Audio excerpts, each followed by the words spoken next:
இந்த இயர்லேருந்து சைலண்ட்டாக இருக்கணும். பேசவே கூடாது.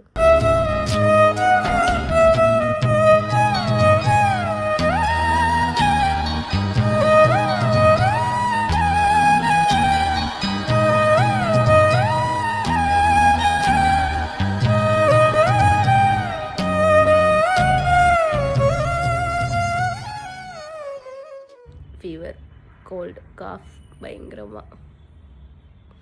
இதிலேருந்து ஒன்று மட்டும் நான் நல்லா புரிஞ்சுக்கிட்டேன். என்னென்னா, நம்மளுக்கு ஏதாவதுன்னா நம்ம தான் பார்த்துக்கணும். நம்மளை பார்த்துக்க யாரும் வர மாட்டாங்க. நம்ம எவ்வளோ தான் தண்ணியை ஃபீல் பண்ணி நம்ம அழுதாலும் அதுக்கப்புறமேட்டு அதை கண்ணை தொடச்சிட்டு இப்படி சிரிச்சுக்கிட்டே நம்ம தான் நம்மளை பார்த்துக்கணுன்னு நான் தெரிஞ்சுக்கிட்டேன். இந்த ஒரு நேற்று நைட்டு இன்னிலேருந்து 2 டேஸாக நியூ இயர் அன்றைக்கி எங்கேயும் கால் எடுத்து வெளியே வைக்கல. வீட்டில் தான் இருந்தேன். இன்றைக்கும் வீட்டில் தான் இருக்கேன். எல்லாமே அப்படியே ஸ்டக் ஆகி நின்றுச்சு. ஒரு மூவி ஓடிக்கிட்டே இருக்கும்போது அந்த மூவி ஸ்டக் ஆகி நின்னா எப்படி இருக்கும், அந்த மாதிரி அப்படியே பிளாங்காக ஸ்டக் ஆகி நின்றுச்சு.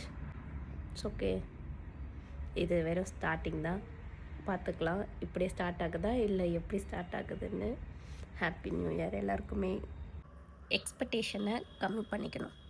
எல்லாத்தையும் அக்செப்ட் பண்ணிட்டு போகணும் எப்போவுமே. அதுதான் இப்போது தெளிவாக இந்த இயர்லேருந்து முடிவு பண்ணியிருக்கேன். எதுவாக இருந்தாலும் அக்செப்ட் பண்ணிக்கணும். Okay done. அதுக்கு மேலே பேச்சே இருக்கக்கூடாது, பேசவே கூடாது, சைலண்ட்டாக இருக்கணும். சைலன்ஸ் தான் பெஸ்ட்டு மெடிசன். எப்போவுமே சைலண்ட்டாக இருந்துட்டோன்னு வச்சுக்கோங்களேன், ஆப்போசிட்டில் இருக்கவங்க யோசிப்பாங்க, எப்போவுமே பேசிகிட்டே இருக்கவே ஏன் சைலண்ட்டாக இருக்கா அப்படின்னு சொல்லிட்டு. சைலண்ட்டாக இருக்கணும். இந்த இயர்லேருந்து சைலண்ட்டாக இருக்கணும்.